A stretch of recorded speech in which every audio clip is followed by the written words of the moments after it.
we've just been playing a lot of board games recently, right? Oh On man, Steam. yeah. The game of life.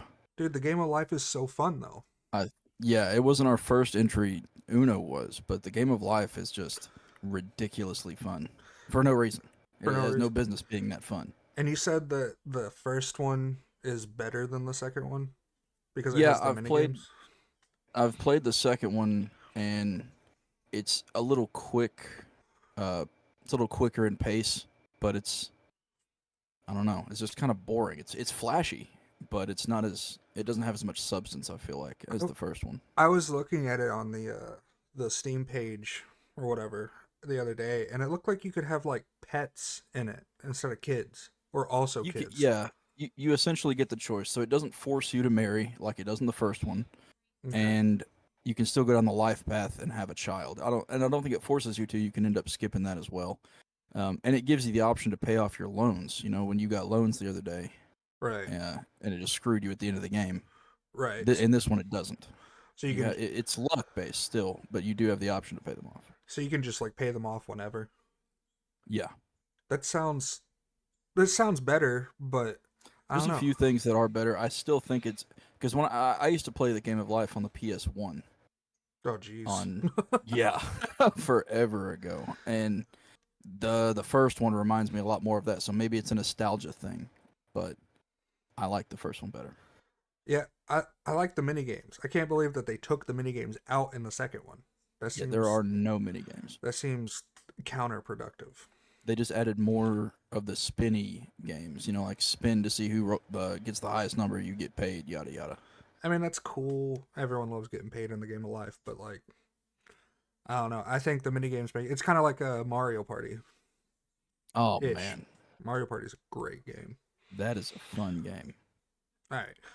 Welcome everybody to the Big Cheese Talk Show. I'm Daniel. I'm Nick. And today we're going to be talking about multiple things, and I guess you can guess it from the beginning of the video. We're going to be talking about mostly video games. But to go into intro, this is our first official podcast, and Episode 1. yeah, so I'm going to tell you a little bit about me. I'm going to tell you, Nick's going to tell you a little bit about him, and then we got some other topics that we're going to get into a little bit later. About me, my name's Daniel. I have 2 kids, and that's it. I like Yeah, video okay. games. That was good. It's a lot of information to digest. Maybe we should give him a second to take all that in. That's almost an overload. I know. It's all it felt like Kakashi, where he's like, "It's all I feel like sharing at the moment." Yeah. I guess I had a lot planned, but I'll keep mine equally as brief. I'm Nick. I have no kids, and I also like video games. Believe it or not, He also has a beard. I do have a beard and a bald spot. I got a bald spot. I got a beard, We're, but not in the same place. we both are balding. Yeah, mine's pretty bad. All right, so I think the first topic, and if you would like to go first on this, your top 10 video games and Yeah, why let's kind of do this together. together. Maybe I'll Yeah. give me my first, and then you give me your first, and we'll kind of compare because I'm a little interested. I know kind of what games you like, but I'm interested to see how you've ranked them. Mine are fairly predictable because you know me, but I Yes. honestly don't know what you would put at the top. So number one for me is Dark Souls 1. Obviously, I think it's the perfect RPG. It's got a great balance of difficulty, exploration. There's no loading times almost at all in the game. Are we? It's just Oh, sorry. phenomenal. Are we talking Dark Souls 1 not remastered, or does the I, remastered well, count? the remastered counts because there are no frame rate issues. I don't think you've ever played the original Dark Souls 1, but I played it on the 360 back in high school. And if you Mhm. went to Blighttown, my God, you're lucky to get 30 frames a second. Jeez, I can't imagine. It's hard for me to imagine systems having issues like lagging and stuff, but that definitely was a thing. I haven't played on a Yeah, system in so long. yeah, I know. Uh, I still have two, and I don't play on them. all right. My first pick Here we is go. Super Mario 64. And Whoa. the reason is because I think it is way above its time. I think that it it was the first 3D game that came out, and for it to be such a 64-bit game, it's so big. Like each, you have the hub world, which is like the castle, and then you have all the different worlds, collecting the stars, classic Mario game, fighting Bowser 3 times. It's got a good story, good game, I think, and it's way ahead of its time. And to this day, I think it's still one of the best games ever made. Would no, because I don't want to be talking about things I don't know. Because I didn't play that game almost at all. I've played maybe the ice world and the first world with the bombs. Mm-hmm. Would you say that's like the first RPG? I don't know. Is it? I don't think I would consider, because there's no level up system, right? Like That's true. you're not, getting different powers as you progress. Now you get, like, punch the boxes and you get the flying hat or Yeah. the invisibility thing. Not invisibility, but you like go through stuff. Well, yeah, that's like essentially power ups, not level ups. So that Yeah, makes so sense. I wouldn't consider it an RPG, but it is like kind loose RPG, if you will. Okay. What you got for Well, number I think it's a two? pretty solid one. My number two. Can you guess it? Let's see if you can guess this one. Because I said it's going to be fairly predictable. Dark Souls 3. Ah, you know what? You're close. Oh. It's Bloodborne Oh, Bloodborne over Dark Hmm. Souls 3. over Dark Souls 3 because it's just you can say it's the same game. It's not the same game. It's very similar but very different at the same time. And I love the concept of it because in the Dark Souls series, there's not a lot of storytelling. You've got to really dig to try and find it, and they did that perfectly, I think, in Bloodborne, blending the scenery and the imagery with the history that you can find. And I'm not even gonna lie to you, I still don't know what's going on in that game. I really don't. Are you asleep? Are you? Is this a nightmare? I don't know. I But don't when they go on. added the dungeons, the chalice dungeons, Hmm. and that's something that they didn't really have in the Dark Souls series that I thought was just incredible. I don't think I ever played Bloodborne like all the way through. Ooh, I think I've it's played bits and pieces of it, like here and yeah, there, but I don't think I ever actually sat down and listened to the story, let alone like actually play the game. yeah, it's phenomenal. Yeah, you definitely need to give it a shot. It's not on PC, unfortunately, as far as I know. So you may have to emulator it, emulate it, emulate it. Emulate it. Uh, Moving on to my What is your top two? two. My second is Pokemon Fire Red. No kidding. Pokemon Fire Red. I think it is probably the best Pokemon game out there. First of all, I don't know most of the other Pokemon past Generation 1. Uh, Same. and it is like, it's the remaster of Red, so it's got color, it's got good flow, it's got, the secrets in it.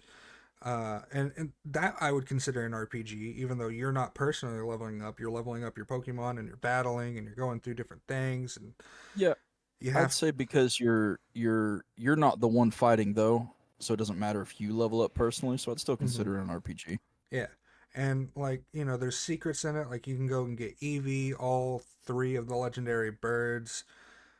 Even after you beat the Elite Four, if you've collected so many Pokemon, you get to go to the secret island at the end of the game and collect even more Yeah, of, and that's more of the like next generation. So I don't know a lot of those, but I do know there's an that, elephant. yeah, I do know that you get to go and eventually you can catch one of the legendary dogs as well. Oh yeah, And so like, I don't know, I it's hard to compare it to other Pokemon games, but I think that it is better than them. I would agree with that. I'm surprised a little bit that you didn't pick original Red and then you went Fire Red. It's the Arcanine. Arcanine's my And favorite Pokemon. that's fair. It's I'm the not even gonna lie, dude. A Pokemon game when I was making my list never crossed my mind. I completely forgot about Pokemon games. like I still don't think it would have changed my list, but it's interesting that you have a Nintendo 64 game and a Game Boy. Was it Game Boy Color? Was Fire Advance. Red? Was Advance Yeah. as your top two? Game Boy Advance was a great system. Yeah, I played a lot of that, and then the Nintendo DS, not the 3DS. Uh, but like, and the whole reason I like the Fire Red over Leaf Green is because of Arcanine, because they switch Arcanine out for Eevee in Leaf Green. It's the Ninetale Vulpix. Yeah. Oh yeah. Oh, I don't remember what I just said. Eevee. Eevee. Yeah, You you said can Eevee. still get Eevee. Yeah. But yeah, Vulpix. Which Vulpix is cool. Don't get me wrong, but Arcanine. Yeah. All right, what you got for So number 3? 3, I have Dark Souls 3, All right, that seems and fitting. that's fairly high on the list because it does hit you with that nostalgia from Dark Souls 1. It takes place in Lordran, which is the same place, of course, Dark Souls 1 takes place in. But the combat is smoother. I love the voice acting in that one just a little bit more. Just another solid entry from FromSoft into the Dark Souls franchise. Now we played Dark Souls 3 together. That was the first Dark Souls game I played. That is true. That was your first entry. Yeah, and what was I? I was a cleric. Yeah, because I said don't do a mage; they're overpowered. Yeah, yeah. Still haven't played a mage in a Dark Souls game besides well, it's not a Souls game, but Elden Ring. You go into Dark Souls 1 and you play a mage, but halfway through the game, you're just walking. I remember because whenever we played the remaster, That's right. Because I was the mage. I was like, you're not going to be able to walk through stuff. I'll do it. yeah, I'll walk through the game. I've, I've had my decade of struggle. It's your turn. Let's see. For I'm an old man. limped through it.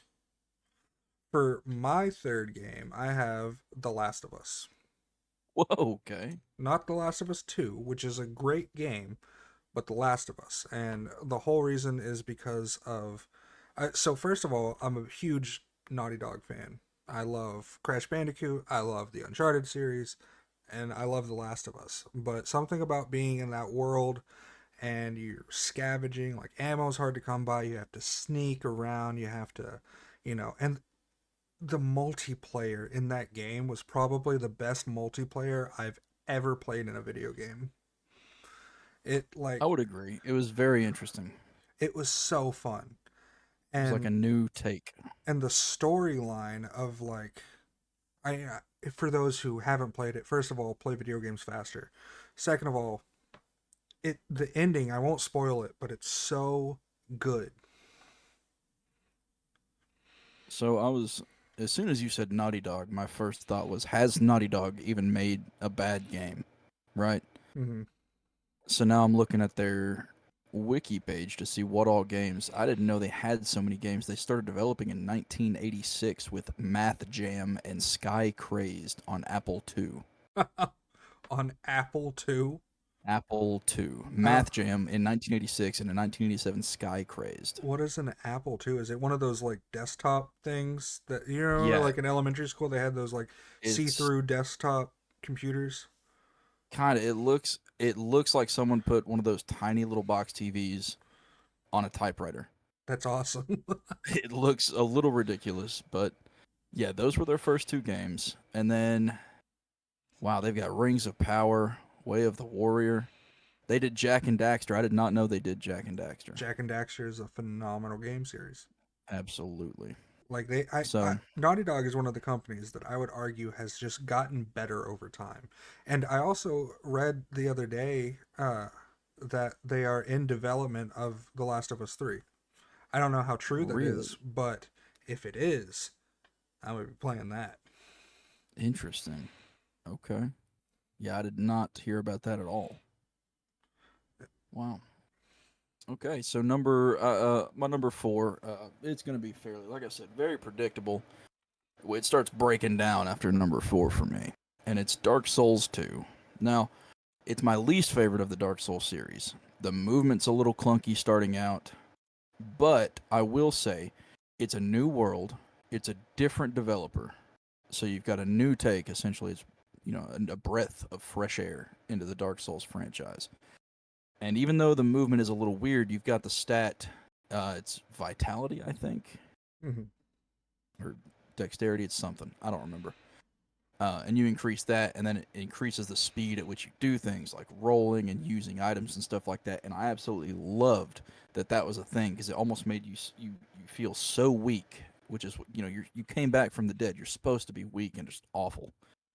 And I love the way you kind of grow with your character in that game.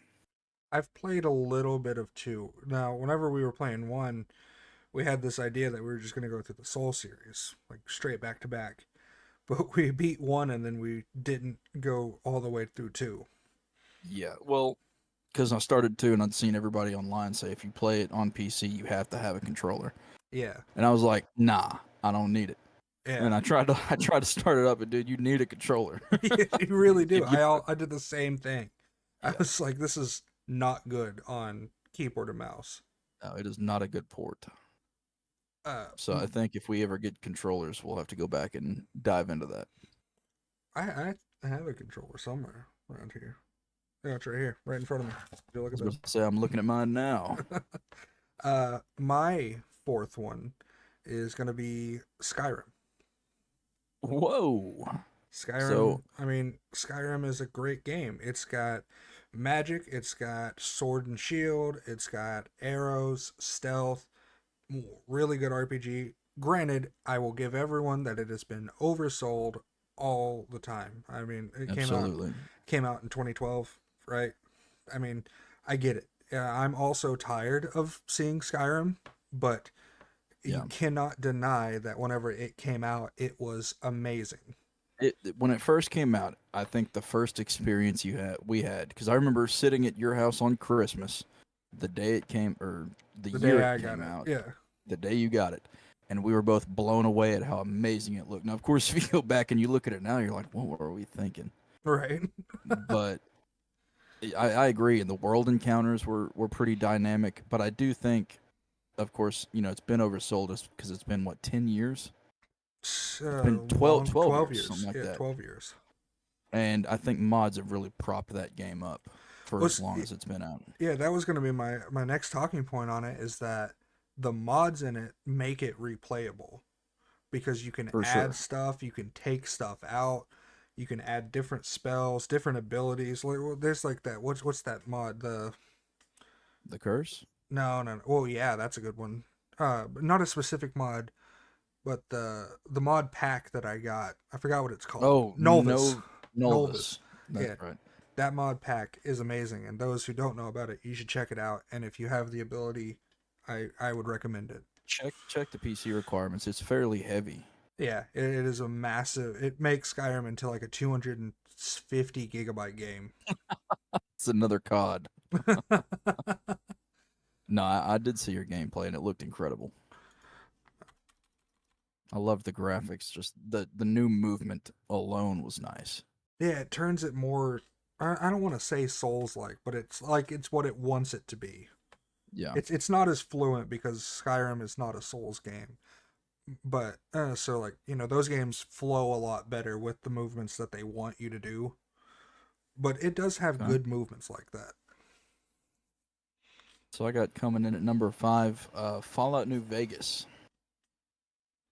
And as much as I love that series, spoiler alert, the only Fallout on my list. I've never played the first and second, but there was just something about walking around and you think, okay, Fallout's about wastelands, so it's already not hugely populated. There's not a lot out there.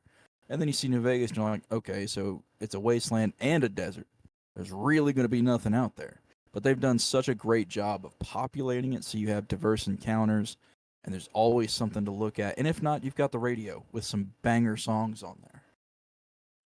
But what a great level up system. Just all the new things. The faction system, that was new to the Fallout series as far as I know because I haven't played the first and second one. My goodness. What an amazing game. I own the first and second one on Steam, but I don't think I've ever played. I tried to play the first one, but they're like top-down compute, like old school computer Yeah, games, so it makes that's what I've seen. makes it a little difficult. Now, Three Dog Fallout 3 radio Oh, station. yeah. Hey, he's got some good songs. I liked that there were different radio stations in Fallout 3. You had Three Dog, but you also had the Capital Wasteland Radio. Yeah, I think is what it was with President John Henry Eden, and then you even had the violin if you want some classical music. And I thought that was cool. You do a mission, you get a new radio station. I love that in Fallout games. the more you progress through the story, the more they talk about you on the radio. Yeah, it really makes you feel like you're doing something, and you're Yeah. actually passing time and not just sitting there in the same day over and over again. Yeah, and I think that's a really hard thing because that's something that Skyrim can feel like is that it's the same thing over and over. Like you're not progressing in days, really. Yeah, that's what Skyrim needs is a radio station. It would be amazing. I don't know how they could implement that, but Uh, just the chick from the Meridia's Beacon. Just remix her voice and keep oh my making god. her just talk songs like old country ones. Coming in at my top five is going to be Dark Souls Remastered. Really, it actually made it into your top It, five. it made it in my top five at the cusp. Wow. I thought that that game was really fun, and like playing it together, like as a cooperative game, made it even better. Because a lot of people have issues with Souls games in general because they get too hard, and Yeah.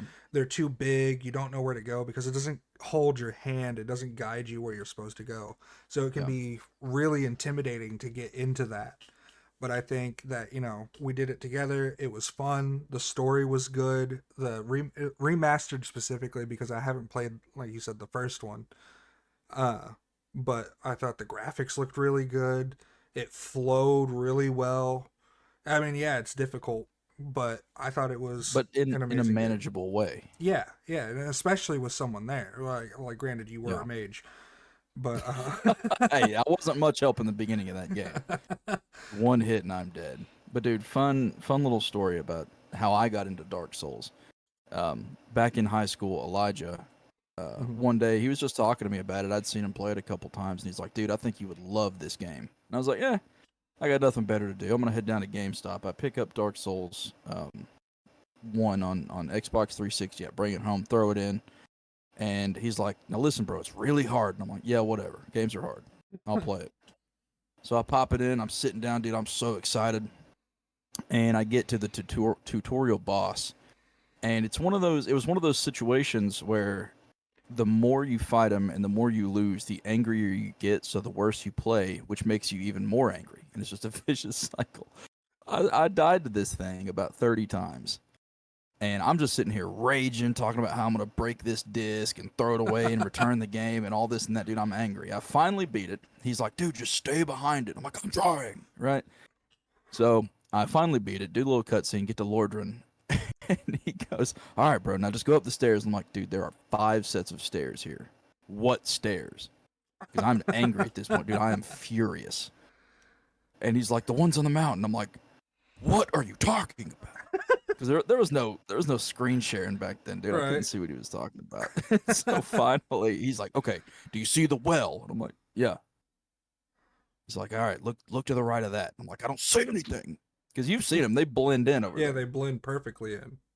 And I swear, if it weren't for getting past the stairs, I probably would have returned that game if I hadn't been able to conquer those stairs, and I never would have played Dark Souls again. Here's a fun question though. Who do you think the hardest boss in Dark Souls game, the remastered is? In Dark Souls Remastered, Yeah, the hardest boss, hmm, I would have to say I've got mine already. it's gonna be an early on one, and it's not the Gaping Dragon. It's not any of the Taurus demons. None of that. Mine's I don't gonna know, be cause mine's gonna be that optional boss that we fought that you can't kill. You have to like go to the left, and then the stage breaks, and then you go to the right, and you have to go all the way down to the oh no, center. that is a main story boss. That's the main story. I thought it was an The optional, bed of the bed of chaos. but that thing, you were It's there. not. It's not a boss. It's what I told you. I said, dude, you're gonna get irritated at this because it is not a boss fight. Yeah, you were there. How many times that I just dove down the and missed the route that you're supposed to drop Well, on? and if it wasn't missing, it was you getting smacked back by her trying to heal and then immediately getting smacked to death Yeah, again. yeah. Like, it's one of those. It's like I consider that boss like a false difficulty boss. You know how platformer like Crash Bandicoot has essentially false difficulty, Right, right? right. Because you like That's what think I you're would on the consider edge, but you're not. exactly. That's what I would consider that boss to be in Dark Souls 1 is false difficulty. I think she was the hardest. Every other boss, I think we handled pretty well. There were times where, yeah, like we died and had to redo it. Yeah, that's what I was gonna say. Because I've been playing Dark Souls 1 for over 10 years. I played at least once a year, all the way through. So none of the bosses are really hard. I mean, you'll have times where it's a little difficult, but you can usually breeze through it. But yeah, I agree that I wouldn't say that boss is hard. I would say it's annoying. Yeah, very It is annoying. very annoying. Hey, what you All got? right, What you got my for number six? 6 is a game we've already talked about, Skyrim.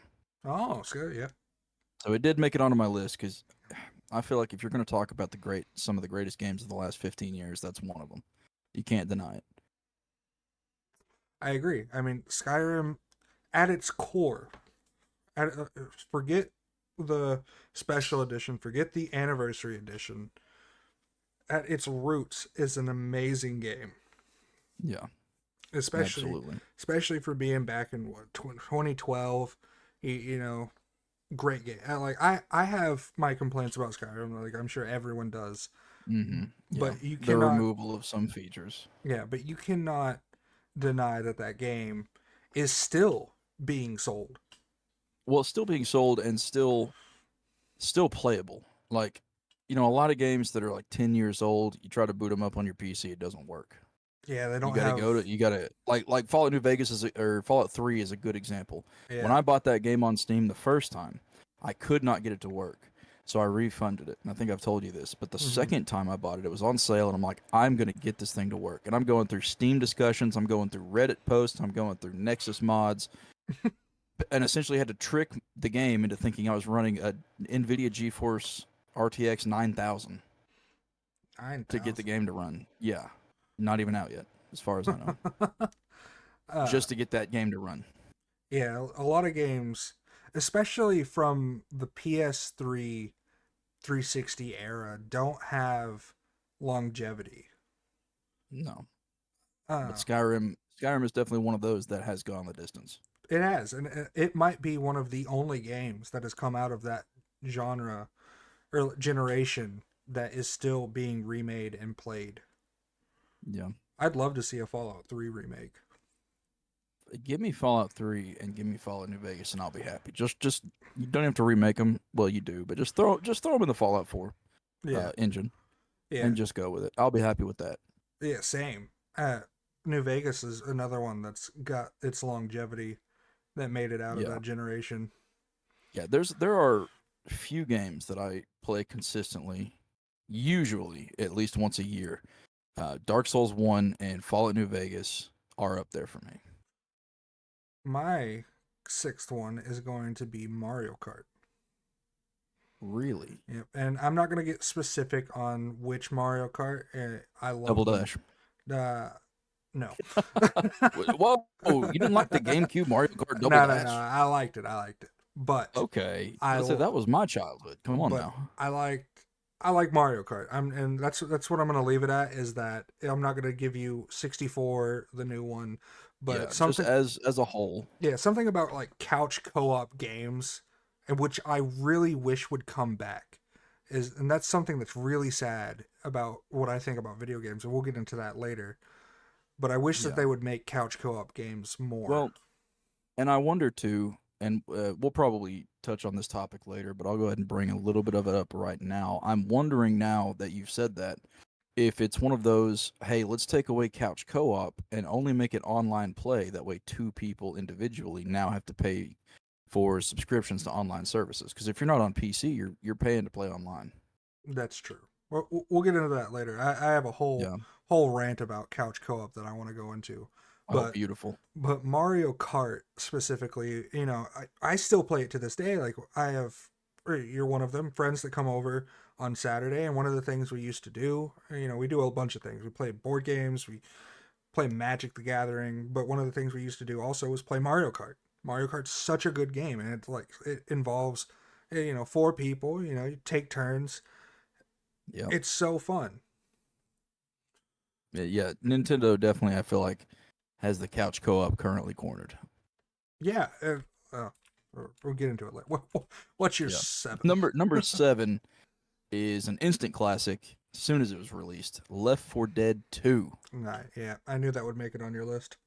Yeah, another game for me. I don't know about you as much, but that I could play the same map 3 times in a row and have a different experience every time. And to me, that's incredible for a game released in, I think it was 2009.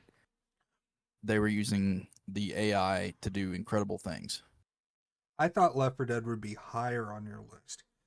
I like Left 4 Dead, but I do think that the which you have changed my opinion on because of the mods. But the over and over pattern of the game Yeah, uh, gets a little it mundane for definitely me.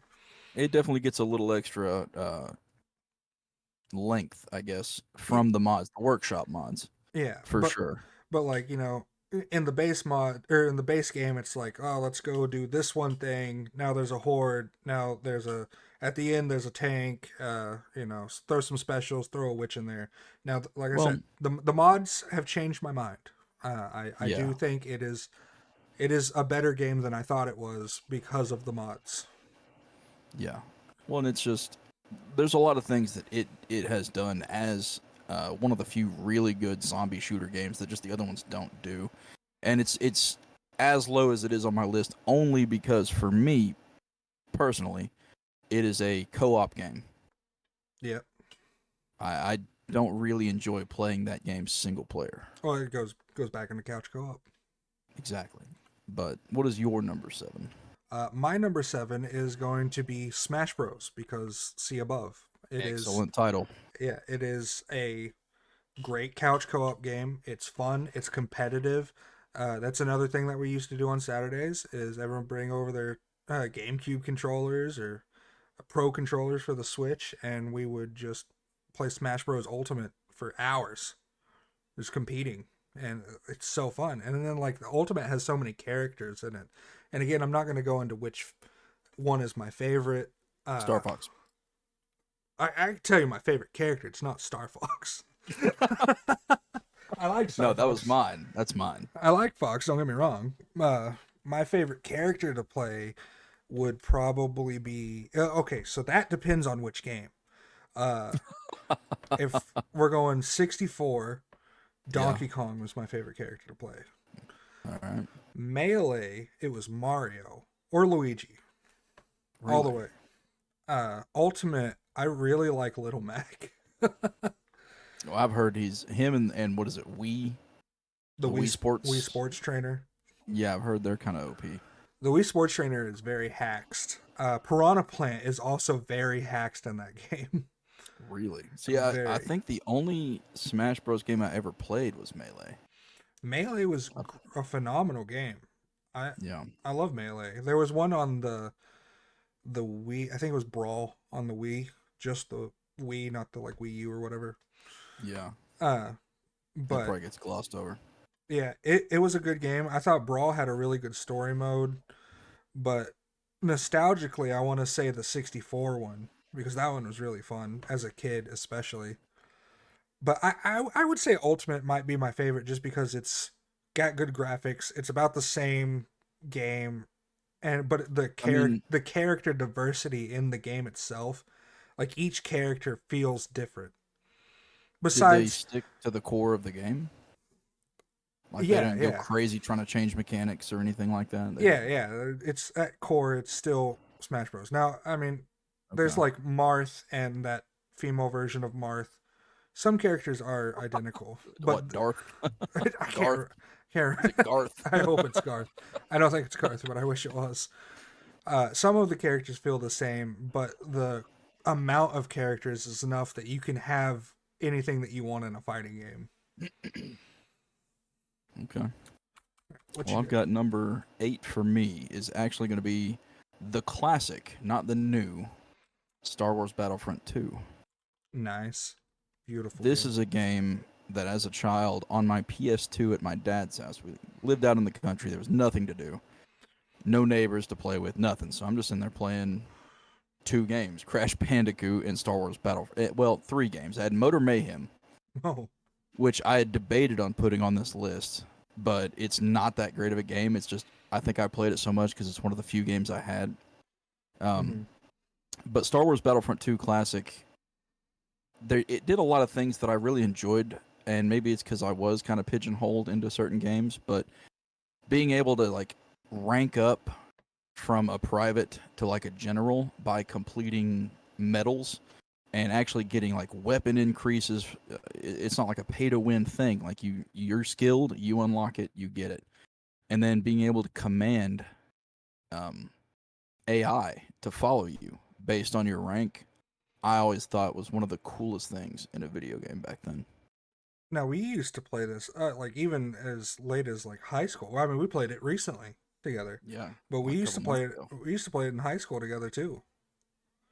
We just like It- sit in your extra room, and makes it sound like you have an extra bedroom, but like your extra like spare room at your old yeah, house. And we would plug up on an old box TV, play yep. the Well, classic Battlefield. and it's one Battlefield? of those games. There's not a Battlefront. Yeah, I know. I was gonna let it slide, and then I was like, wait a minute. It kind of slid in one ear and came out different in the other. But it doesn't have a lot of substance. I don't know if you ever played the story. It's there's a couple missions, and there's another mode. It's like Galactic Conquest type deal. It's kind of fun, but I don't think it has a lot of substance. But just sitting down with a buddy, couch co-op style. We're back on it. I know, Yeah. but and just either on the same team or just trying to fight each other. And it is Battlefield. I'll give you that. I can see the mix up because I think it's 60, like 60, This, 60 v 60.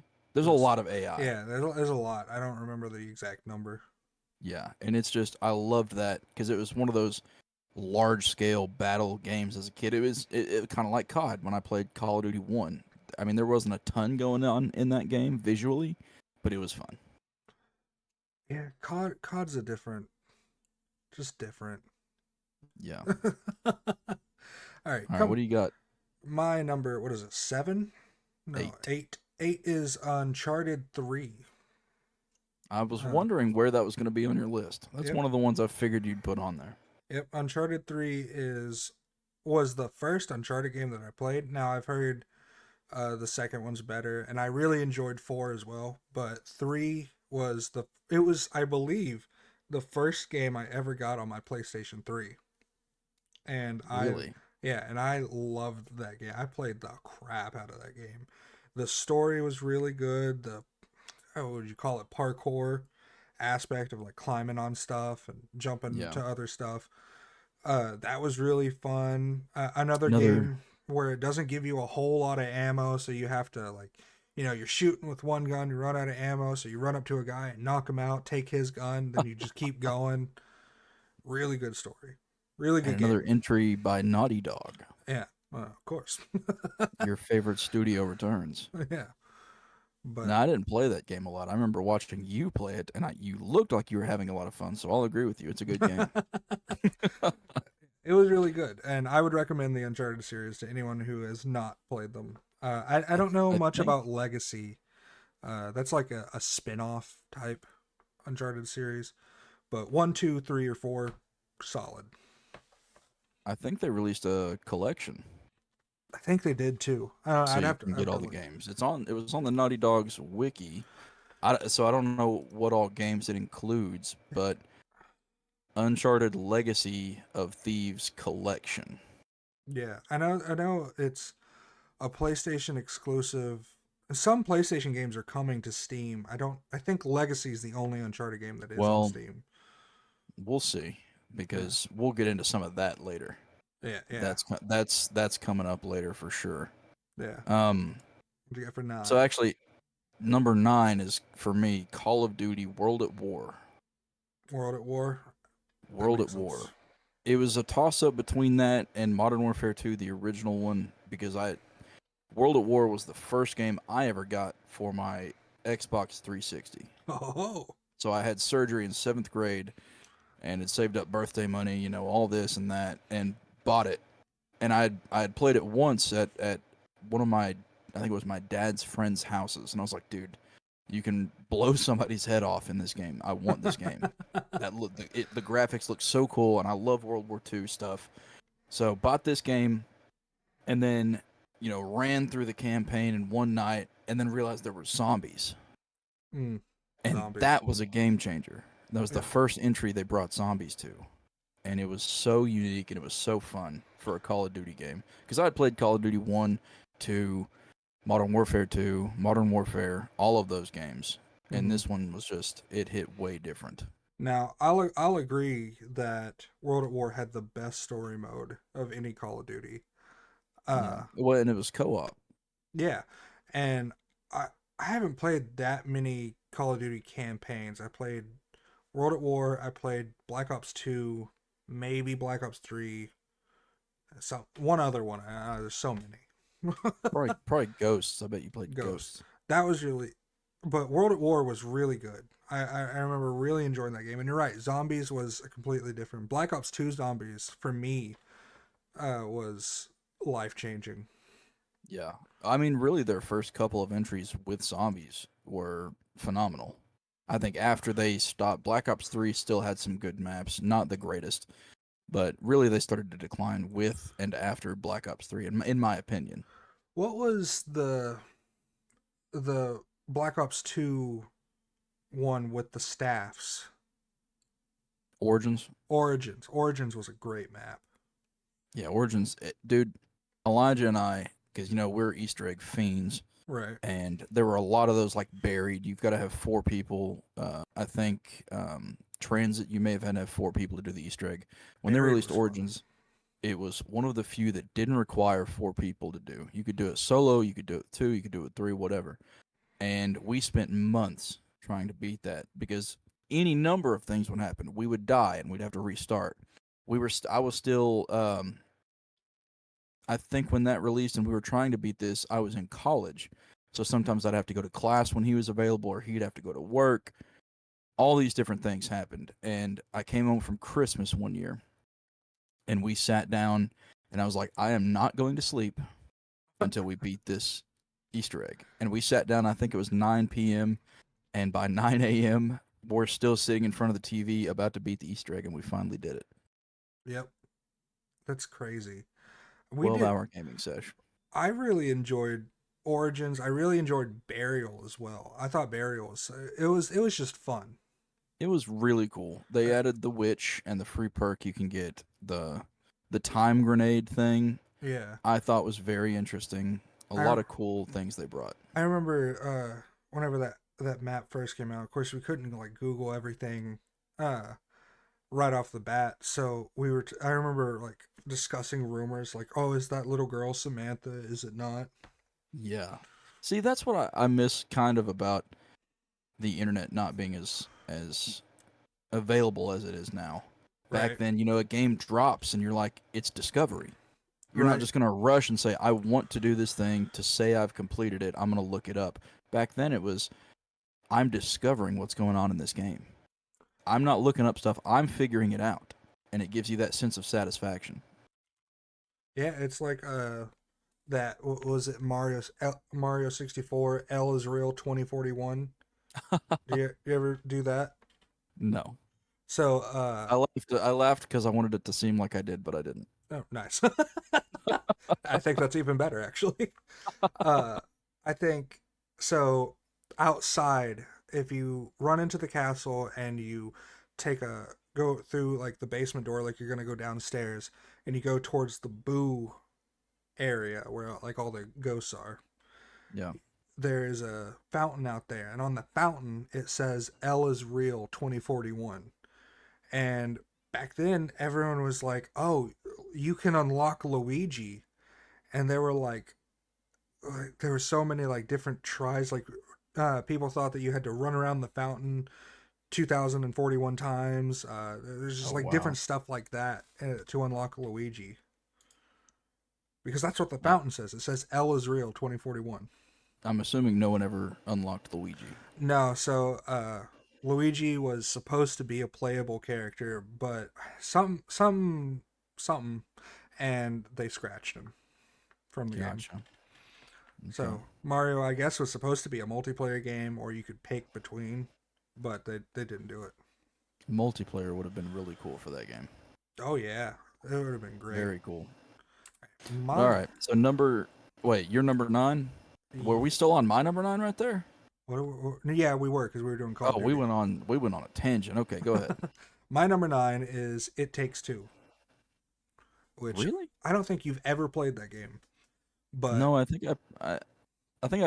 I have. Is it the prison game? no, that's A Way Out. What is it takes two the one where you're doing the puzzles and there's like you start in like a snowy cabin and stuff?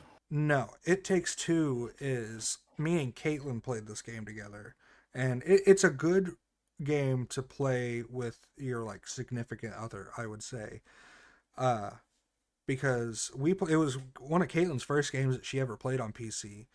But Really? so the story, without spoiling anything, is that you are a couple that is going through a divorce, and you have like a little girl, and the little girl wishes that you guys would like stop arguing and fix your problems. So you get like you get transformed into these like dolls basically, Hmm. and you have to go through like multiple different levels and multiple different things, kind of like a platformer-ish type game, platformer mixed with like puzzle game. And Okay. you have to figure out how to get yourself undollified or whatever. But the story in that game is so beautiful. I cried at the end of that game. It is so it's heartstring pulling, and it's like real and it's touching. Good solid story of that game. That's why it made it on this list is because of the story in that game. Wow. Okay. But That reminds me of kind of like was it Abzu, I something don't like that. It remember. had a crazy good story. It was a puzzle type game like you're talking, but it was single player. Mm, But I didn't even think about it until you mentioned how great the story was, and It Takes Two just now. yeah, it it is it is really good. It's so beautiful. It's touching. It's like I said, heartwarming. It's and it's fun. And it was really fun. Like it plays a lot like A Way Out, that game where you're in prison. Yeah, yeah. I Where remember you and I playing that for the first time. yeah, Xbox One. yeah, it plays a lot like that game where it's like kind of split screen, uh, and you have to do certain things to help the other person do certain things to help you both get progress through the story. Okay. But there's bosses in it. There's like you have to fight a vacuum cleaner at one point, a big plant. It's a really good game. Wow, it's starting to sound a little bit like Grounded. Kind of. I mean, you're about that size. Okay. You're just a little tiny doll, and you have to like just traverse the world as a doll, but it's still the real world. Well, your top 10 list is all over the place. I feel like mine's fairly predictable. You're just kind of blowing my mind here with yours. Yeah, these are the games that really made an imprint on me. Well, coming in at number 10, just squeaked by, but because it's such a beautiful game. Can you guess? Can you just give me a guess? I really have no idea. Subnautica. Oh, I would not have guessed Subnautica. Yeah, I played actually Chris and I when we lived together. I was playing this game and he was just kind of sitting beside me. He was watching TV. We had the dual TV kind of setup thing going Yeah, on. And I'm just sitting there on the couch playing, and he looks over and he's like, "What are you doing?" It's like trying to build a submarine. And we got lost, dude. I would come home from work, he's sitting on the couch ready to go. He's not even playing the game, ready to waiting for me watch. to waiting for me to boot it up so that we can just experience it together. And it may have been the camaraderie that made it Right, such a memorable experience, but the story alone is just absolutely amazing. And the fact a lot of games do this, but the fact that you can't fight anything back, but you're also underwater and you can't breathe forever right. unless you have your ship. There's just a lot of elements that came together, and I was like, "This is a really good game and a I great experience." I remember playing the modded version of Subnautica where we played it together, and I liked it. Yeah. We didn't do a lot, I don't think. No, Uh, because it was kind of buggy. yeah, it was kind of buggy, and we also do have a bad habit of like we'll like pick up a game, play it for a few days, and then just not touch it for like I the forest, the Sons of the Forest. Oh my gosh, yeah. Still waiting to go back to that game. There's a lot of games we've done that with though. Like I don't know why either. It's just we hear about another game Yeah, or get or we distracted, play it or into the ground. Like uh, I got a message earlier from Max.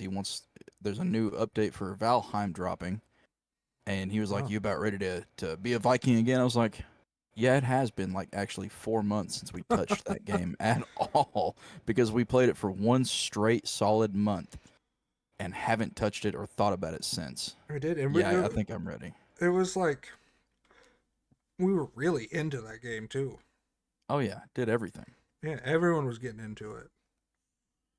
Uh, all right, I got my number 10, and I don't think you're gonna get this, but do you want to try and take a Give guess? me, give me, give me the first letter. Handicap me. No, but I will tell you this: we've played it together. We have played this game together. Okay. Do I get a genre? Nope. Okay. So we've played this game together. Borderlands too. No, it Yeah, we didn't play is. that much together. Far Cry 5. Nope. Also a Okay. good game though. It is Civilization 6. Oh, wow. Another game that I've put like 200 hours into that I didn't even think of when making this list. Civilization 6. I think that game is super fun. Like I've also I don't know, I can pull it up right now and tell you how many hours I have in it. Um, I think that game, like the competitiveness in it, the fun that we all have, like competing against each other, or like Yeah. joining sides. Well, yeah, because 175 hours. okay, I've got 282 and a half. But yeah, I agree. There's just a lot of different things that you can do in that game. Yeah, like domination victories all the time. Yeah. Well, it's to me that's more fun. The other ones are more challenging, but I kind of like the war aspect of it because then Yeah, everybody hates you, and then maybe surprise wars get declared, and you there's a lot can. of different builds you can do. Like And Elijah and I did a religion domination build. I remember the religious builds. Yeah, and they're kind of crazy. They are, and then like the betrayal or like partnering up, because like there was that one game we were playing with Ralph where I was like, he's like, your troops are close to my border, and I'm like, nah, I'm just moving through. Five I turns remember. later, declared war. I remember because you were like, Nick, I'm marching through your lands. You better be okay with it. And of course, I'm over here fighting someone else, leaving myself undefended. And I'm like, yeah, go ahead. Yeah, please. Go on through. Please. Or the one game where Ralph joined us late, and then he got screwed in his start. So Yeah. he tried to declare war on me, and I'm just sending troops over to him. You're My whole sending military made it. you're sending your troops down to me to back up my troops, and then we just kind of like, yeah, and you have to play so like politically and tactically. Like you can't just like throw your troops into a city. You Yeah. have to, some troops over here, some troops defending your borders, and then you want other troops pushing on the other side so you can kind of like pin them like in. Yeah. Yeah, you experienced that. You remember Yes, I do. that game? You just said, nope, it's over. You win. When you sent death robots through me, Hey, you had some. I had Hey, death I had robot. one. Yeah, you were bragging about it though, so I had to, I had to stop that. show you what's Couldn't have what. that happen. Show You're like, you, oh, I've got one. I'm like, well, I just built one and bought one and got the tech to make another one. and I have The religion. Aerospore. I've got religion, robots, and bombs, buddy, and I'm on both sides of you. What do you have? It's like I have one death robot. And I think you even had a uranium deficit, so he wasn't even as strong as he should have been. Yeah, I did. I don't think I had any uranium. Uh, that's what I'm saying. That game is so good. Yeah, there's so many different scenarios, and it's one of those games like you can play one game and have all these crazy moments you want to talk about, and then you go into another game and it's completely different, but Mhm. it's the exact same. Like you have so many different things that happen. You're like, I want to share this because it was such a cool experience. Right.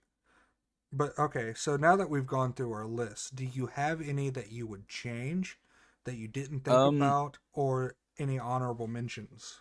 I was gonna say honorable mentions. Um, just a few. Modern Warfare 2. Good just game. because that was another one of those big parts of my childhood. It was the second game I got on my Xbox when I first bought it. Crash Bandicoot is another huge game I played a lot as a kid. Played all of them on the PS2, uh, PS1 and PS2. I don't remember. I played them a lot. Um, and Oblivion. Oblivion's a good one. Oblivion. I Yeah. had a lot of fun on Modern Warfare 3, the survival thing that we used to do. It was Yeah, like where that you was just fun. it's like zombies but not zombies. Yeah, that was fun. I don't know if I have any honorable mentions. I think I'm pretty satisfied with my list. I mean, there's of course I love all kinds of games. I think my list Well, showed that. and the honorable mentions are more of just like games that I really enjoyed, and I've been playing them for a long time, but they didn't really fit into my top 10. Because I could give you like Hell Let Loose, I love playing, Right. but it's not like one of my favorite games. It's one of my favorite shooters, Yeah. but it's not my favorite I game. I think I'll give one honorable mention just because of the memories of it, Oh, you're going and SpongeBob Battle for Bikini Bottom. oh, you're right. That is a great game. No, the memories of this game and the longevity, because no matter what, I always come back to this game and play it for like a month. Hit me. Minecraft. Yeah. Oh my goodness. Honorable mention for sure. Number one of the honorable mentions. Yeah, Minecraft is, and it's just a great game. Like you can build. I love the survival mode. Survival mode's fun. We even played creative recently, and I had a great time doing that. Yeah, I was gonna say, how many years have we played that game without mods and had just a blast every time we turned it on? Up until this year. Yeah, I think this is the first time I've ever tried mods in Minecraft, and I've Yeah, had fun every time before that. yeah, It was and still fun. I mean, yeah, and it never stopped because like it's a bad game or something bad happens. You just you move on to different games, but you always come back and play Minecraft at least once a year, yep, and that is true. it's just that game. Like you just like get this craving that and Minecraft for some reason just fits it perfectly. So I've noticed that we had a lot of games in both of our lists and honorable mentions, and I don't know if I saw any new releases or recent releases in those. So that leads me to ask: do you think, as a whole, video games are getting worse, or do you think they're getting better, or do you think they're kind of staying the same? So this kind of leads into what I was gonna say earlier about couch co-op games, because I think couch co-op games at the staple is a big staple in my childhood of Yeah, playing games with my brother, or like with my friend Shane whenever he lived across the street, or with you. Like what was Army of Two, that game? Army of Two. We Yeah, sat up and played that from game. GameFly. Yeah, we played that game all night, literally. We ran through the whole campaign in one night. I Yeah, remember that epic last stand. Like, yeah, there's just that something about couch co-op games that just because you're sitting right beside your buddy, you're experiencing it in real time in person. yeah. You were literally you're experiencing it. You're like like Subnautica with Chris. The camaraderie of being like together, and you're like, no, we got to do this, or you're figuring it out together, and you're both learning the game. Yeah. And they don't make games now. Nintendo does. They make Mario Kart, Mario Party, continue on with Mario Well, and titles. I feel like I feel like they've kind of just found a formula that works for them, and they've kind of stuck with it Yeah, but for better or worse. I wish that games would be more couch co-op. Like I like online games, don't get me wrong. I mean, it's fun. But if you could do an online couch co-op game in that sense where it's like it's a story-based game, because a lot of games don't give you a big story anymore. They like Yeah, and you oh, go on. I was gonna say I'll agree with you. The only element I want to introduce to this discussion is now that we're adults, we have our own lives, we have jobs, and we don't live together. Sometimes the games that are only couch co-op, I'm looking at you, Road Redemption, is a little unfortunate. Yeah. Yeah, that's true, because you can't progress without your friend, cuz life happens. Can't be on Yeah, all the time. yeah. So, I Not mean, because couch co-op's a huge part of childhood, but we're not children anymore. I think it's I understand, I think, why there aren't as many, because I don't know if you know this as well. You probably do, but a lot of kids aren't doing like sleepovers and hanging out at each other's houses anymore. Like that was a huge thing when we were kids. That's true. I mean, oh yeah, I always don't think spending the night. I don't think my little sister has, and she's 17, has ever brought a friend over. That's crazy. I mean, like in high school, I was over at your house or you were over at my house every weekend. Yeah. Well, dude, when Elijah still lived here, the last year before he moved, you can count 3 or 4 not consecutive days that we were not at one of the other person's houses. Yeah, I think Mother's Day, the 4th of July, and like maybe 2 other little holidays we did not spend at one another's house. yeah, that's It was just a crazy. it was just a big thing back then. Yeah, but it's not even that there's like very few to toss around. There's maybe like, let's exclude Nintendo from this. Let's say that they're Yeah. not them. I'm looking at. I can't name one couch co-op game that has been made in the past 2 years. Mm. And like I said, let's exclude Nintendo. No Mario's, no Smash Bros, no Mario Well, Kart. I'm gonna say that I'm a little handicapped here because I've also in the past 2 years not really been looking for couch co-op games, just because, like I've mentioned before, we're adults and we don't, you know, I know you mentioned coming over on Saturday. That's like once a week that we get to come over, but there's also a lot of other things that we do just to hang out, because it's one of those, like, I only see you in person once a week, and I Mm-hmm. love playing video games, but we kind of play video games throughout the week. It's like, when I finally see you, hey, let's be in person and engage each other. Yeah, but So, like looking at Steam's multiplayer, let's take this a step further. Let's go cooperative. It's A Way Out. That's a couch co-op game ish, but that didn't come out recently. There's a racing game, a battle royales, a lot of online party games, tabletop simulator.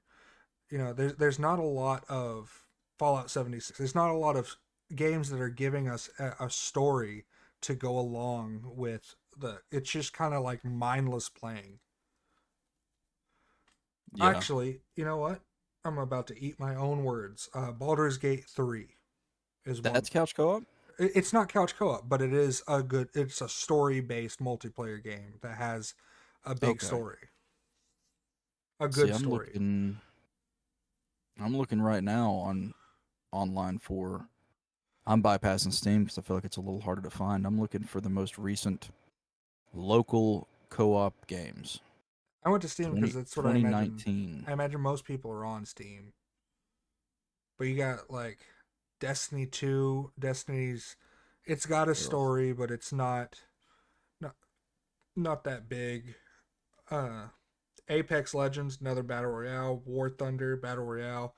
Tom Clancy, mindless, go in there and kill him. Call of Duty, mindless, go in there and kill him.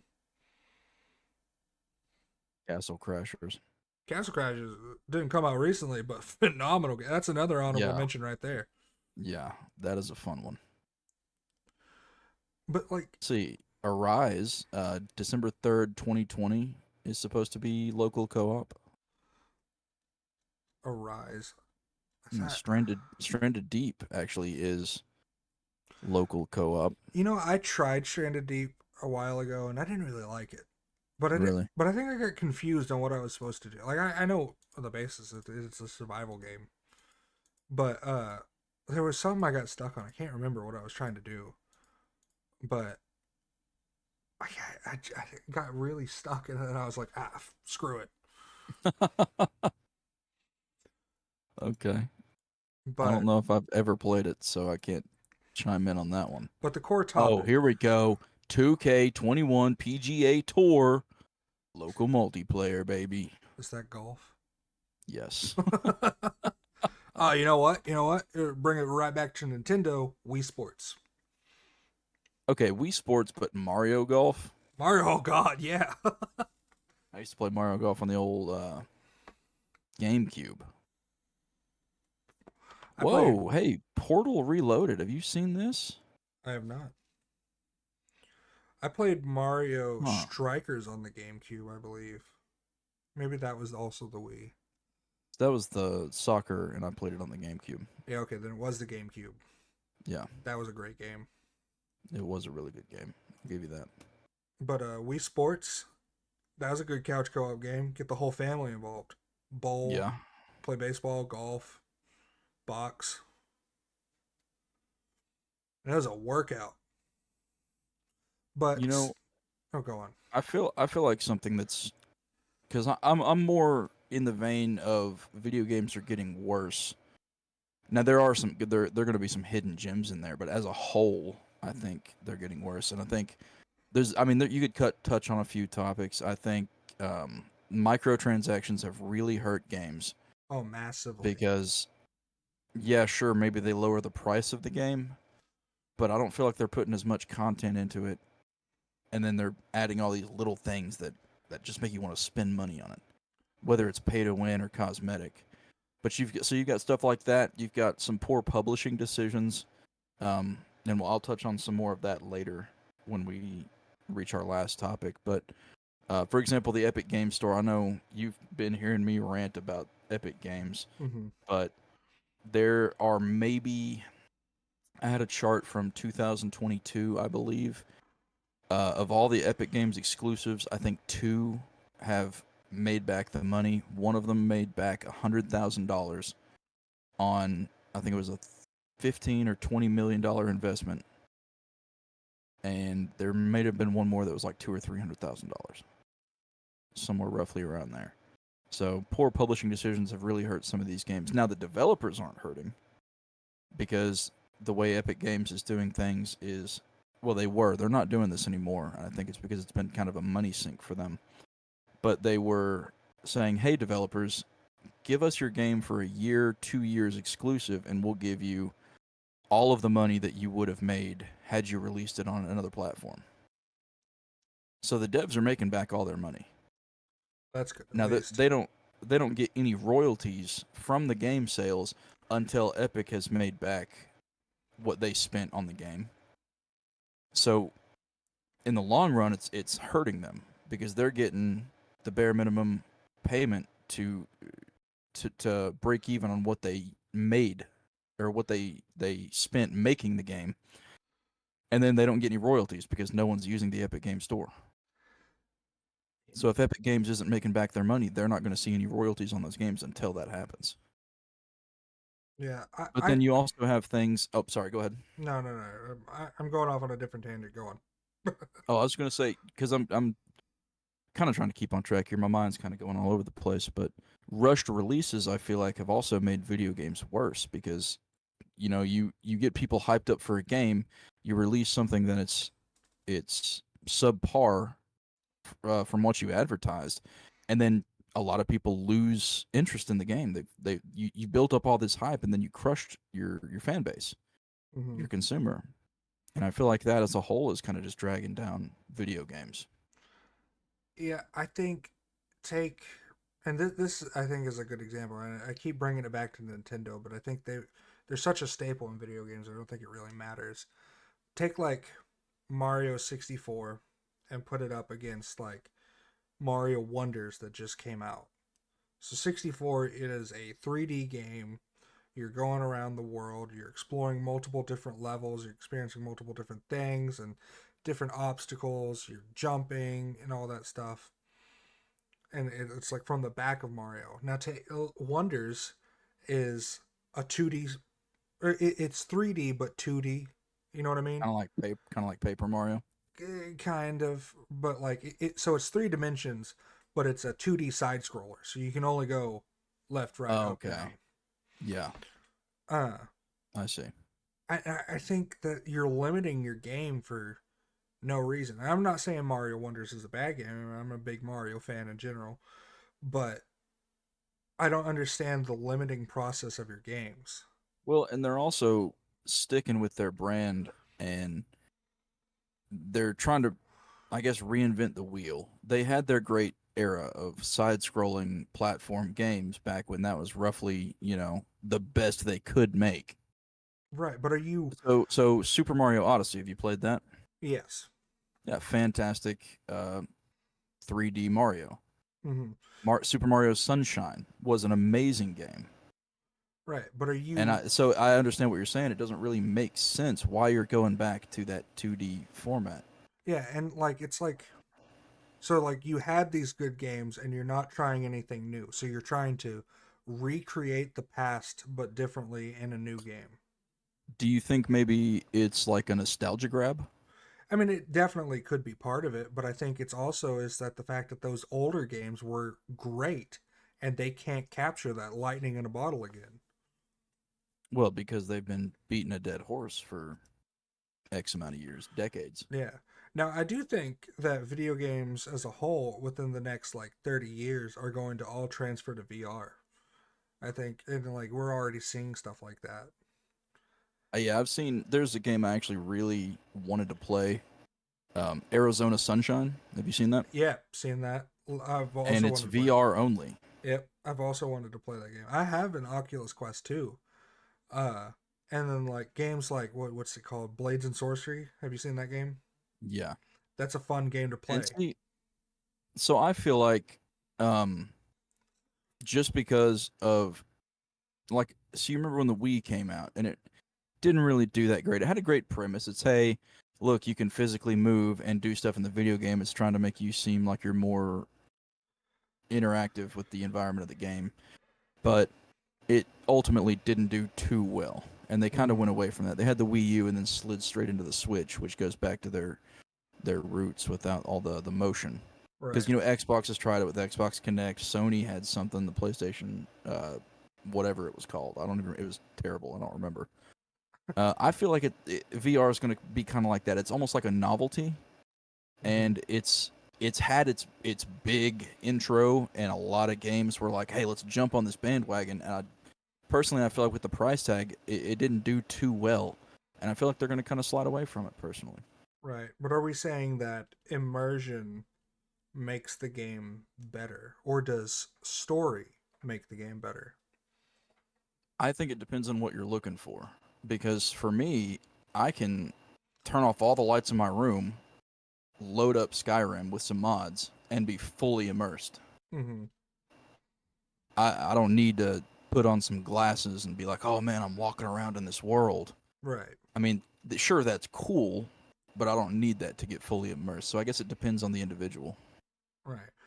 A lot I of think the story is much more important than the physical immersion of yourself into a game. mhm. A lot of my top 10 games, and I'm not out of date on games, I still play new games, are retro games. Or what I would consider. It's not like Pong or anything, but Yeah. like Super Mario 64, Pokemon, the Uncharted 3, Last of Us. They're not new age games. So I would stay with the standpoint that I think video games are getting worse because I think a lot of it is cash grabs now. Like you got, I literally have money grabs written down in my yeah, notepad. yeah, it's like, battle passes and battle royales. There's so many battle royales. Call of Duty. V Bucks Yeah, and there's COD coins, yeah, Call of Duty, Fortnite, PUBG, Overwatch, Apex. Apex. There's so many, and they're all The Creation Club with Skyrim is even one of those. yeah, and they're all like, oh yeah, this is cool. You can play for free, but if you want the really cool stuff, you got to buy the Yeah. battle pass. You got to keep Yeah. paying me every month. Or you get stuff like EA when they released their Star Wars Battlefront, and they're like, hey, you can pay to play this game. But we're also going to introduce things that if other people want to pay more once they've bought the game, they can beat you. Yeah, and then like Pay to win ruins games. even Helldivers, which we'll get into, but it's like you got the what you can do in the base game, but if you want the cool stuff, the cool skins, the good guns, you gotta buy this extra battle pass thing. So And let's talk about that. This is going to be yeah, interesting because I haven't played Helldivers 2. You have. hmm, Because I remember I watched you play some of it. You were talking to me about it. Looked like a fun game. hmm, So and I know I kind of mentioned, hey, don't read anything about it so I can get your opinion on this. The Helldivers 2 controversy that's kind of just exploded right now. Um, I'm gonna do my best to give you just the base fact because I am biased. Let me just throw that out there before we start. I am biased, um, but I'm gonna do my best to keep any emotional language out of the facts that I give you. Okay, so here's a rough timeline. Okay. The game comes out in February. Yes. They required um, PSN account linkage even on PC Mm-hmm. to play the game. Well, roughly 20 to 30 minutes into releasing the game, their servers crashed and they were unable to force people to do that. So Arrowhead made the decision to put a skip button on there. Now, I've heard a lot of stories. We'll get into that later, but Arrowhead makes it skippable that you have to link your PSN account. So now people buy the game. You may see the disclaimer on the page that it requires PSN linkage. You may not. You load into the game. You can skip it. You play the game. Okay. 3 months later, Sony quietly releases on the Helldivers 2 Steam page that starting May 6th for new players and May 30th for current users will be required to link their PSN account or create one to continue playing the game, which is online only. Now, so Yes. just with that information, give me some of your thoughts on that. I think they made a stupid move because I did find out uh, just by word of mouth. And you're the one I think who told me that they are making it a requirement and that PSN isn't legal in all countries, but it was released worldwide. That is correct, yes. And So that's something that because I've been paying attention to this just so we could talk about it now. It has, as of right now, been delisted in, I want to say, 177 countries on Steam. It is no longer able to purchase yeah, in those countries. and another thing that I also read, I sent you what Shannon sent me, that they're ignoring refunds. That is, as far as I have been able to tell, incorrect. So the refund process, the way it works, is you send your first refund, and now I'm not 100% confirmed on this, but based on what I've read, the the the whatever I'm trying to say, you send your refund in, Mm-hmm. okay, and if you have more than 2 hours of playtime, a bot detects, hey, you're not eligible for a refund, and they decline it. Okay, you send it in again, and then it goes to a person, or you can create a support ticket to try to get to Valve itself. But there have been instances, and there are screenshots because I've saved them, of people having 200, 190, Yeah, it's 230 hours of gameplay, and they're getting those refunds. I I have a friend in Shane's Discord who said because it's for people with over 100 hours of playtime who aren't getting the refunds. He said he's tried 3 times and all of his refunds got denied. Yeah, let me pull this up. I've Which got I wonder if they're so many doing it by screenshots. region. So like if PSN is legal in your region, I wonder if they're not giving you your refund. That could be the case. I know some people, I think, in the U.S. have said that they've had luck getting the refund because um, they're wording it differently, and they may be using the support ticket to essentially say, "Hey, this game has misled us. Um, we don't think this is right. I would like to refund the game." And I think in a few rare instances, and I think it depends on who's reviewing your request, they are getting refunds. I'm not going to say the majority of them at all, but I think a small number of those guys are. But as far as I know, all of the people that are in the delisted PSN illegal countries have been getting refunds. That just popped up about a day ago, maybe within the last 24 hours. Maybe. And they might be working on it, Yeah. but it overnight it went from over or mostly positive to overwhelmingly negative. Yeah. Now I do have a a screenshot here. I'm not going to say any usernames or anything, but this was May 4th, so yesterday at 10:25 p.m. They said, "Hello, Helldivers 2 just rolled out with a patch in which you require a PSN PlayStation account. When I first got this game, you did not require a PSN account, and there are various reasons such as privacy. Many data breaches have happened at Sony in the past that I would like to refund Helldivers 2. Since now, after 40 hours to play the game, I would need to link a PSN account, and if I don't, I cannot access the game anymore. I would like to request a refund." In the Steam support, they've sent the message, I understand your concern. I've decided to make an exception to refund your purchase. This is a one-time gesture. You've been credited to your Steam wallet. And that's one of the few instances I was talking about where someone is not out of the legal zone, if you will, and gotten their refund. Well, But there's also been, and this is just adding on to some of the frustration that the players are feeling. A few responses from the devs or the community managers that have kind of sparked people to be pissed. One of them is named Spitz, and this happened. Let me gross pull up name. the screenshots here. Huh? That's a gross name. It is, isn't it? Let me just pull up all images here. While Let's you're see if I doing can. that, I'm looking at the Steam reviews, and people are talking about, yeah, I'm not linking my PSN account, and from lists like dates from 2011 to 2023 about all the times that Sony got hacked and information got stolen from people. Yeah, Uh, I've got those as well. yeah, people are talking. I was too busy having fun that I forgot about corporate greed for a moment. Yeah, I've seen that one. Here's a fun statistic for you. Well, it's not a statistic. Here's just some fun numbers for you.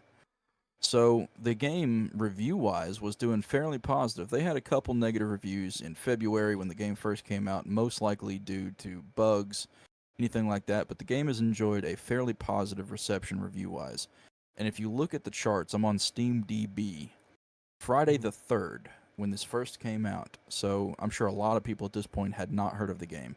You have 252 positive reviews and 62,477 negative reviews on Friday the 3rd when they released this announcement.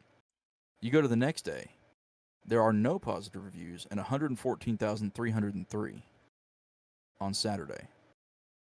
Fast forward to today on the 5th, they've gotten 154,651. Jeez. There are now more negative reviews than positive. They're sitting at 55.4% negative, 44.6% positive. Nope. Pardon me. That just went up by another 1.5% as I refresh the page. Yeah. Uh, they pissed a lot of people off. They And really did. it was probably one of the dumbest moves I've seen someone do in a video game in a long time. Yeah. Like, and the people are right. It goes straight to just corporate greed. They want more. Not a lot of people are buying PlayStations anymore. They want more people to have PSN accounts, and people just aren't here for it. Well, and one of the things that I had read, and I've only seen one article on this, and I kind of briefed through it, so don't take what I say as gospel. But I believe there's a shareholder meeting coming up with Sony, and they're wanting to pad their numbers to make it look good by saying, look at all these new PSN accounts we have. Look at all this user data we can now sell because of this game. I think that's what they were going for. And it's kind of backfired on them because now you've got mass refunds going on. You've got the review bombing, so now your game looks terrible. I do kind of feel bad for the devs at Arrowhead because they did release a good game, and it's Sony that made this decision, as far as I know, and it's not them. Mm-hmm. And they've said so in tweets and whatnot. So as long as they're telling the truth, you can take that. But Yeah, it's just I don't know, man. I think console games will die out. With I think we're looking at maybe a few more Xboxes and PlayStations, and after that, I think that they're going to die out. because a lot of people are switching to uh, PC now. Now, I do think Nintendo will hold on the longest. I think that because of their couch co-op games and because of their party games, I think that they have a longer stance. But I'm willing to bet. What are we on PS5 now? Yeah, By the time we get around the seven, maybe eight, I think that they will stop. it would And make sense. maybe they'll release, their forms of PCs. Maybe they'll, move on to something else like VR. Uh, but I think that, they're a dying breed.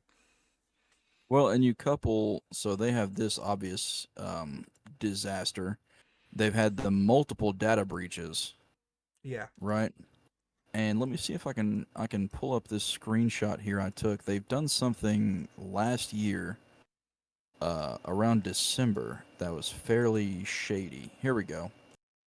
It's a legal update notice. This is coming from the PlayStation website, and it says, as of 31st December 2023, due to our current or due to our content licensing arrangements with content providers, you will no longer be able to watch any of your previously purchased Discovery content, and the content will be removed from your video library. We sincerely thank you for your continued support. Thank you, PlayStation Store. Yeah. And that was just, what, 5 months ago? That they just said, hey, all this stuff that you've purchased to watch is going away. As far as I know, there's no refunds for any of that. Good luck. Yeah. I mean, you can't see it right now, but I'm shaking my head no. I don't know. It's really dumb. And if they don't fix it, Yeah, they're gonna kill them. They shot themselves in the foot already. absolutely. So And I will say the devs did know 6 months prior to releasing the game that the PSN requirements were going to be required, mm-hmm. or where the PSN was going to be a requirement. I do feel like they could have communicated better to the players, but ultimately the decision lies with Sony. So this is a Sony decision, and you can see I've got some screenshots too of a storm of bots on Twitter trying to make the game look better, talking about Sony discusses crossplay for Helldivers 2 PC version launching February 8th. Finally crossplay. Oh wait, February 8th. Never mind, these are from January. These are the wrong screenshots. Crossplay was another issue But there with that was, game. Uh, well, that's why they're trying to do the Sony yeah, PSN thing. because our friend Jacob bought it on PlayStation trying to play with me, but their crossplay was so broken that neither one of us could accept a friend request from the other. Oh wow, So like we never got to play the game together. that's insane. Yeah, I don't know. I might try and ask for a refund. I don't have over 100 hours in the game. Well, depending on your your feelings on this whole thing, I would say, because like I said, I'm already biased. I would say go ahead before you refund, or try to, and leave your negative review. Yeah, yeah, I You think know, do your definitely. part. But there's another screenshot from a guy in their Discord, and it says how to get a refund for HD2. It says apply more than once. The first time it's monitored and rejected by a bot based on hours played. The second time is manually reviewed. If you need a good refund message, here it is. The developers have announced that they will restrict my access to the game unless I sign up for and use a third party service and account. This requirement was obfuscated at release and waived for 3 months before it was announced as a requirement to continue to play the game at all. Reason: the multiplayer doesn't work. And he says if you get denied, you can resubmit as many times as you want. Note that we may need to wait until the changes go live on the 30th, but keep submitting. So if you do try to get a refund, that's roughly a message this guy is recommending you send. That's good to know because I probably definitely will I've only played this game for 12 hours, so I'll probably definitely get a refund on it or a try. Yeah. I wonder. I wish there was a statistic on how many refunds there have actually been. I don't know. I don't know if I can. How many Helldiver refunds are there? Because I would be very interested to see that statistic. I don't know. I think that we can look that up and we can put that in the description of this video below.